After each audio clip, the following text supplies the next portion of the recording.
Good morning everyone. তো সকাল সকাল দেখলাম ওয়েদারটা খুব সুন্দর আছে, তাই জন্য একটু ছাদে এসেছি।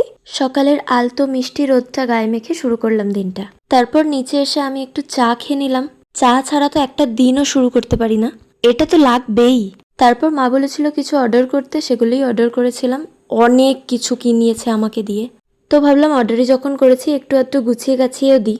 এই সবজিপাতির ঝাঁকে আমি দুটো চকলেটও কিনে নিয়েছি, আর সঙ্গে সঙ্গেই আমাকে সেটা খেয়ে দেখতে হবে যে কেমন। ভালোই, দাম অনুযায়ী কোয়ান্টিটি অনেক কম। তারপর তো ব্রেকফাস্ট করে নিলাম, দিদিভাই খাইয়ে দিচ্ছিল। নিজে হাতে খেলে আবার হাত ধুতে হবে, অনেক ঝামেলা। যাই হোক, তারপর আমি আমাদের কুঁচোটাকে একটু পড়তে বসিয়েছিলাম।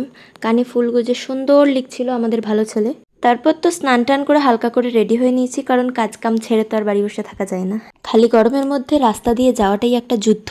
তারপর তো লাঞ্চে আজকে অনেক কিছুই ছিল, সবই বলতে গেলে আমার প্রিয় প্রিয় আইটেম হয়েছিল।